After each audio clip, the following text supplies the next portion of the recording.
दोस्तों नमस्कार। आप सबको दीपावली की बहुत हार्दिक शुभकामनाएं। आज छोटी दिवाली है, कल बड़ी दिवाली है और गोवर्धन पूजा है।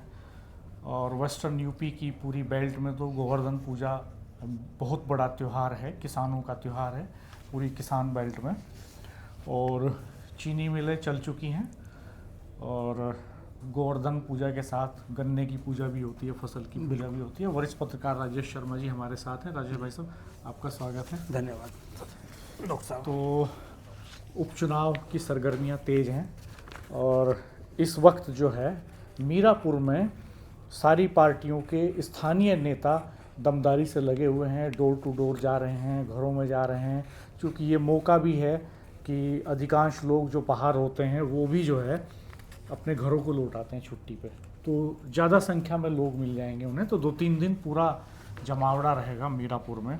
और आज हम बात करने वाले हैं मीरापुर चुनाव में का जो मिजाज है वो किस तरह से तेज़ी से बदल रहा है और किस तरह से बाइपोलर फाइट से अब जो है ट्रायंगुलर फाइट की तरफ बढ़ रहा है मीरापुर। इस पर बात करते हैं राजेश भाई साहब। तो जिस तरह से चंद्रशेखर ने अपनी उपस्थिति दर्ज कराई है उसको आप कैसे देखते हैं? हरियाणा में चंद्रशेखर कोई करिश्मा नहीं कर पाए, वहाँ वो दुष्यंत चौटाला के साथ चले गए। मीरापुर में अप्रत्याशित ढंग से वो सफलता दर्ज करते हैं, सपा और भाजपा दोनों को हरा देते हैं और मेन फाइट उन्हीं से हो जाती है आखिरी वक्त में। तो मीरापुर में चंद्रशेखर की स्ट्रेटेजी क्या है? क्या वो अपने चुनाव की तरह इस चुनाव को भी लेके चल रहे हैं मीरापुर के? क्या गांव-गांव घूमेंगे, क्या रैलियां करेंगे, क्या ताकत लगाएंगे वो पूरी? क्योंकि अब वो टैग तो पीछे चला गया कि तीसरे और चौथे नंबर की फाइट आज़ाद समाज पार्टी और बीएसपी के बीच में। वहाँ तो बीएसपी तो सीन से आउट हो गई मीरापुर में एक तरह से। तो आप क्या देखते हैं? डॉक्टर साहब ये देखो कि हरियाणा में चुनाव लड़े, अभी तमाम सीटों पे उनके प्रत्याशी उतरे। जेजेपी के साथ उन्होंने चुनाव लड़ा हरियाणा में। हरियाणा और वेस्ट यूपी में अंतर है, क्योंकि हरियाणा में जो मुस्लिम वोट है, मुस्लिम वोट हमारी इतनी बड़ी संख्या में नहीं है। और जहाँ तक पश्चिमी उत्तर प्रदेश का मामला है, तो पश्चिमी उत्तर प्रदेश में आज के दौर में चंद्रशेखर आज़ाद की प्रासंगिकता है। प्रासंगिकता इसलिए है कि अभी जब हम 4 महीने पहले की बात करेंगे, अगर 4-5 महीने पहले की मेंबर ऑफ पार्लियामेंट की बात करें, तो चूँकि अभी तक अगर हम 18 अक्टूबर से बात करें, जब से ये मीरापुर विधानसभा में चुनाव का बिगुल बजा है, तब से अभी तक हम लगातार देख रहे थे, हम भी और बहुत सारे लोग जो एनालिसिस कर रहे हैं, अभी तक कहीं भी चंद्रशेखर आज़ाद को हमने उस आईने में नहीं लिया कि हम कहीं ये भावते कि कहीं ये पैरेलल चुनाव लड़ेंगे। अभी तक ये माना जाता था कि बसपा और आज़ाद समाज पार्टी आपस में चुनाव लड़ेगी। जो दलित वोट बैंक है वो इनमें प्रतिस्पर्धा होगी कि कौन कितने ले जाए। लेकिन डॉक्टर साहब ऐसा नहीं है। वह ग्राउंड रिपोर्ट जो ये कह रही है वो ऐसा नहीं कह रही। ग्राउंड रिपोर्ट ये कह रही है कि जिस पैटर्न पे आज़ाद समाज पार्टी के मुखिया चंद्रशेखर आज़ाद ने चुनाव नगीना में लड़ा, बिल्कुल उसी कॉन्सेप्ट पे मीरापुर में चुनाव लड़ रहा है। बहुत साइलेंट है वो चुनाव। अच्छा ये बताइए आप कैसे देखते हैं इसको, जो शिफ्टिंग? क्या बीएसपी अपना जनाधार खो रही है? क्या आकाश को जिस तरह से लॉन्च किया था बसपा सुप्रीमो मायावती ने और फिर उनको वापस ले लिया आकाश को, तो क्या वो उनके लिए नुकसान दे रहा? क्या उनको आकाश को आगे बढ़ने देना चाहिए था, कमान सौंप देनी चाहिए थी? आप क्या सोचते हैं? डॉक्टर साहब जो दलित सेगमेंट है ना, वो चाहता है आक्रामकता। और जिस अंदाज में आकाश ने लोकसभा मेंबर ऑफ पार्लियामेंट के चुनाव में आक्रामकता दिखाई और दिखाते उसे सस्पेंड कर दिया गया। इसमें इसे लगा कि दलितों को ये लगा, जो दलित बड़ा सेगमेंट है, कि कहीं ना कहीं बीजेपी के मतलब किसी के प्रेशर में मायावती डर गई और उन्होंने आकाश को ये सस्पेंड कर दिया। वो सस्पेंड करना बसपा के लिए लोकसभा के चुनाव में सबसे फेलियर साबित हुआ। आप देखो ना, नगीना में मैं नगीना लोकसभा अगर सीट की बात करूं, तो नगीना लोकसभा सीट में इधर बसपा के उम्मीदवार थे, इधर भाजपा के उम्मीदवार थे, इधर सपा के उम्मीदवार थे। और वो नगीना लोकसभा जहां से बसपा सुप्रीमो मायावती सबसे पहले यहाँ से मेंबर ऑफ पार्लियामेंट बनती है और पूरे देश में एक अलग बसपा का परचम लहराती है। उसी मैं कह रहा हूँ कि आज तक के इतिहास में जब से बसपा ने जन्म लिया, सबसे कम वोट उसी सीट पे मिले। मात्र 13,000 वोट मिले बसपा के कैंडिडेट को।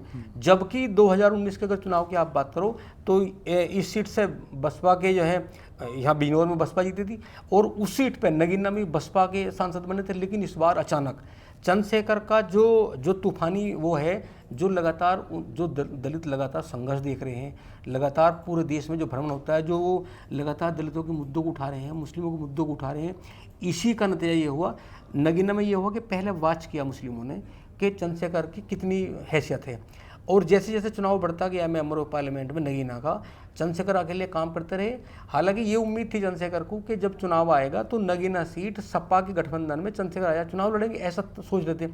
लेकिन एंड टाइम पे अखिलेश यादव ने धोखा दिया, उन्हें मना कर दिया और अपना प्रत्याशी उतार दिया। हमें लग रहा कि प्रत्याशी उतारने के बाद में वो अकेला कैंडिडेट इंडिपेंडेंट अपनी पार्टी के बल पर लड़ा और जीत का अंतर 1,51,51,000 का होता है। और 1,51,51 इतने अंतर बनारस में प्रधानमंत्री का भी होता है। उनका 1,51,51 का, यहाँ 1,52,000 का होता है। तो जिस अंदाज में नगीना में धीरे धीरे चुनाव लड़ा, अब हम देख रहे हैं, हम लगातार घूम भी रहे हैं, हमारी बहुत सारे इस बात को हमने कल दलित और मुस्लिमों के बीच आका कि आखिर चल क्या रहा है। क्योंकि पिछले 7-8 दिन में हम लोग मतलब कोई वेट नहीं दे रहा था आज़ाद समाज पार्टी को, लेकिन अब जब लोगों से बात कर रहे हैं तो डॉक्टर साहब देखो, फाइनल बात तो ये होगी, मैं बताऊं, हालांकि स्पष्ट बात होनी चाहिए, जो हम देख रहे हैं सोच रहे हैं वो नहीं कभी बतानी चाहिए, लेकिन जो देख रहे हैं वो लगातार उसको सामने लाना चाहिए।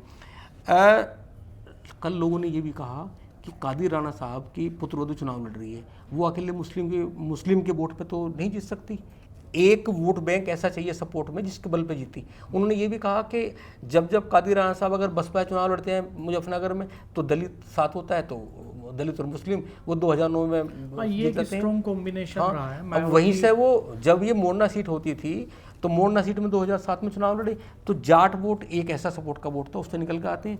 लेकिन इस समय अगर हम ओवरऑल देखें तो ओवरऑल अभी चुनाव का समय 10-12 दिन है, कुछ भी हो सकता है, लेकिन फिलहाल की अगर स्थिति की बात करें, जो चर्चा चल रही है, अभी उनके पास में कुछ सपोर्टिंग ऐसा वोट बैंक नहीं है। हाँ, जब हम वहाँ जाके बात करते हैं तो जो ये पहली बार हमने सुना कि भाई जोजा है वो जो साजिद हसन है और उनकी वहाँ बड़ी वोट बैंक, लोगों ने कहा, हम कह रहे उन लोगों के, आप देखो मैं हैरत आश्चर्यचकित था जब वे लोग कह रहे कि भाई सपोर्ट में वोट तो हमारे पास दलित। आपको क्या लगता है कि जो दलितों का यूथ है वो चंद्रशेखर के साथ क्यों एफिलेट हो रहा है? जैसे आमतौर पे एक सामाजिक प्रवृत्तियां तो ये रहती हैं कि जो पिछड़े समाज हैं वो आक्रामक नेताओं को पसंद करते रहे हैं, और मायावती जी को भी उस वक्त में पसंद कर रहे थे, दलितों का यूथ उस वक्त पसंद कर रहा था जब वो तिलक तराजू तलवार का नारा दे रही थी।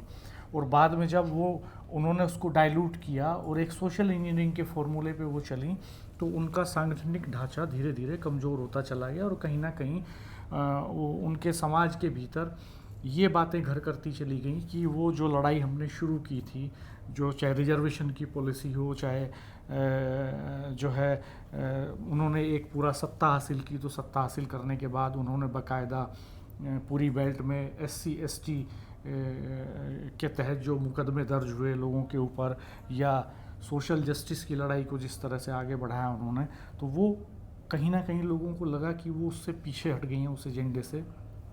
तो चंद्रशेखर में उनको एक एग्रेशन दिखाई देता है, चंद्रशेखर में आक्रामकता है ये, और उनका तेवर शुरू में जो संघर्ष का रहा और जिस तरह से वो जेल गए लगातार और पुलिसिया कार्रवाई उनके ऊपर हुई, तो उससे दलित यूथ जो है मायावती से शिफ्ट हो रहा है बड़ी मजबूती के साथ चंद्रशेखर के पास। जी जी। लेकिन ये तो चलो समझ में आता है, लेकिन इससे भी बड़ी जो बात है, इससे जो महत्वपूर्ण बात है वो ये है कि जो ओल्ड एज दलित्स हैं, जैसे जिनकी एज जैसे 90 ईयर्स ओल्ड, एक दलित से मेरी बात हुई वहाँ मीरापुर में, तो उन्होंने कहा कि मायावती अपेक्षाओं पे खरा नहीं उतर सकी, वो उस तरह से काम नहीं कर रही हैं। तो ये जो लोकप्रियता है चंद्रशेखर की, ये बसपा को भारी पड़ने वाली आने वाले कुछ सालों में? देखो क्योंकि अभी आगे निकट भविष्य में हम देख रहे हैं महाराष्ट्र में चुनाव है, झारखंड में चुनाव है, दिल्ली में चुनाव होना है, उसके बाद बिहार में चुनाव होना है, और फिर उसके बाद यूपी की बारी है। तो क्या यूपी तक आते आते ये वोट बैंक चंद्रशेखर की तरफ शिफ्ट हो जाएगा, या बसपा अपना वजूद बचा लेगी, या बहन जी समय रहते आकाश को लीडरशिप होल्ड करने के लिए आगे लेकर के चली आएंगी? और आकाश बहुत आक्रामक तेवर के साथ, चूँकि वो विदेश में पढ़े लिखे हैं और युवा हैं, शुरुआती जो उनके भाषण दिखाई दिए उसमें उनकी राजनीतिक समझ और पकड़ भी दिखाई देती थी, तो क्या भाजपा से लोहा लेने के लिए ये साहस जुटाएंगी बहन जी कि वो आकाश को लीडरशिप सौंप दें? डॉक्टर साहब देखो, जहाँ तक अगर हम तुलनात्मक देखें चंद्रशेखर आज़ाद को और आकाश को, तो चूँकि चंद्रशेखर आंदोलन से पैदा हुआ है और आकाश विरासत के लिए विरासत में है, उनके पास एक विरासत में पूरी एक पूरा सेगमेंट मिला है उन्हें। एक उनकी बुआ है सशक्त, जो कई बार उत्तर प्रदेश की मुख्यमंत्री रही, और एक दौर था जब देश में बसपा सुप्रीमो मायावती की अपनी धमक थी।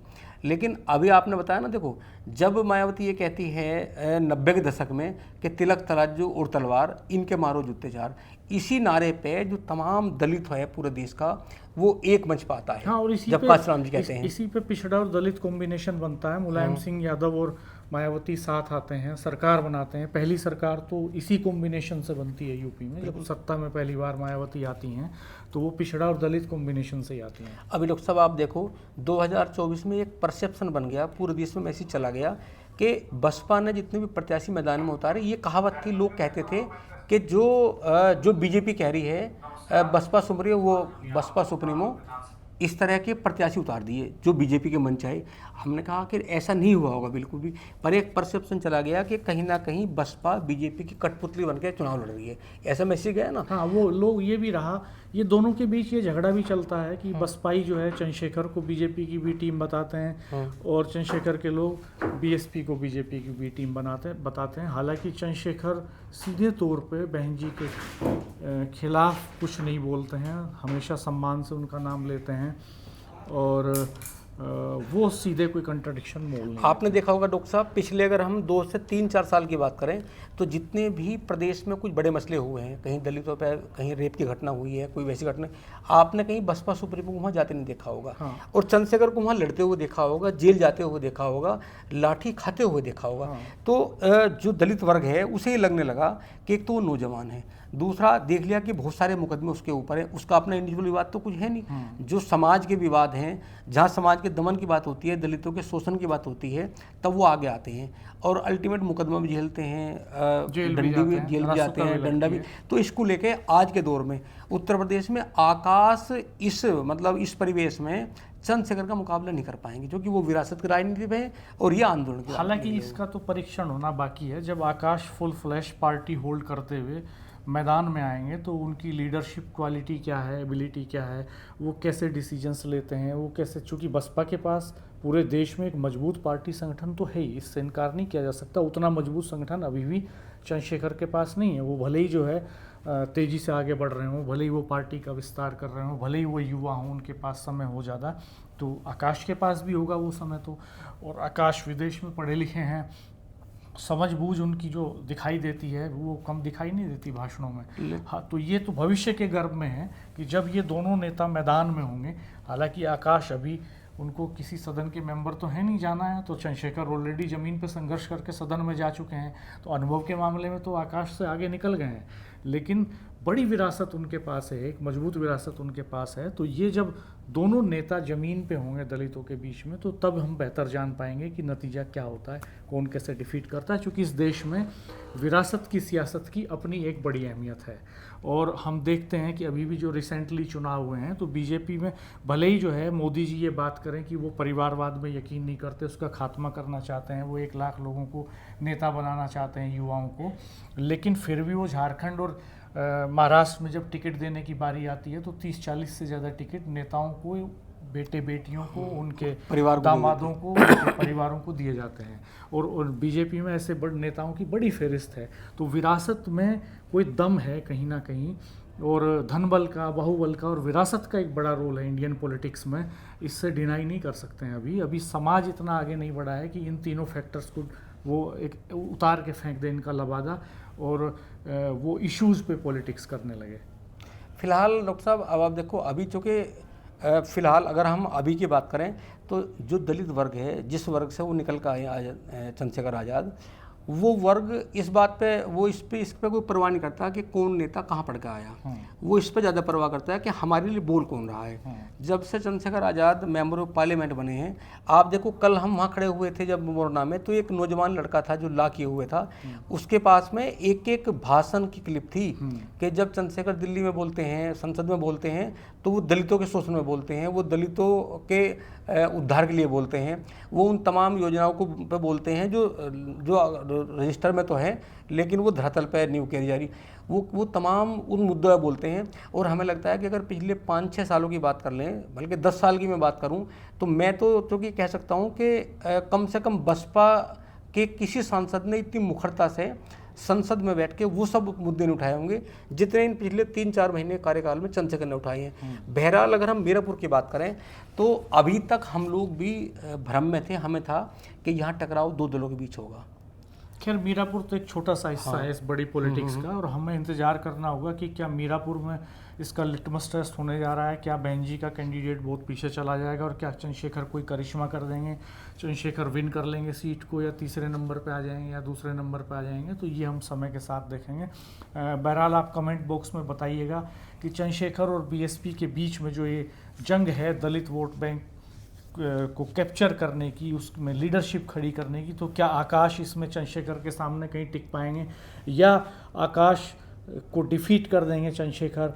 कौन भविष्य का बड़ा नेता होगा देश का, दलितों का, ये देखने वाली बात होगी। लेकिन आप भी बताइए, आपका एनालिसिस हमारे लिए बहुत महत्वपूर्ण है। और मीरापुर तो एक छोटी सी एक कॉन्स्टिट्यूएंसी का मसला है केवल, चूँकि अभी हमने हरियाणा में देखा तो हरियाणा में दलित पॉलिटिक्स बहुत पीछे चली गई, ना बहन जी को कोई सफलता मिली वहाँ पे, ना चंद्रशेखर को कोई सफलता मिल सकी वहाँ पे, भयंकर तरीके से बिखराव हो गया दलित मतों में। तो क्या आने वाले जो स्टेट्स के इलेक्शंस होंगे, दिल्ली के चुनाव, झारखंड के चुनाव, महाराष्ट्र के चुनाव, इसके बाद फिर बिहार के चुनाव और यूपी के चुनाव, क्या इनमें भी दलितों का वोट बैंक इसी तरह से बिखर जाएगा? क्या वो एकजुट होकर के अपनी शक्ति का कहीं प्रदर्शन करेगा? ये महत्वपूर्ण बात होगी, इस पर हम नज़र बनाए रखेंगे और आप भी कमेंट बॉक्स में अपना रिएक्शन जरूर दीजिएगा। धन्यवाद, नमस्कार। नमस्कार।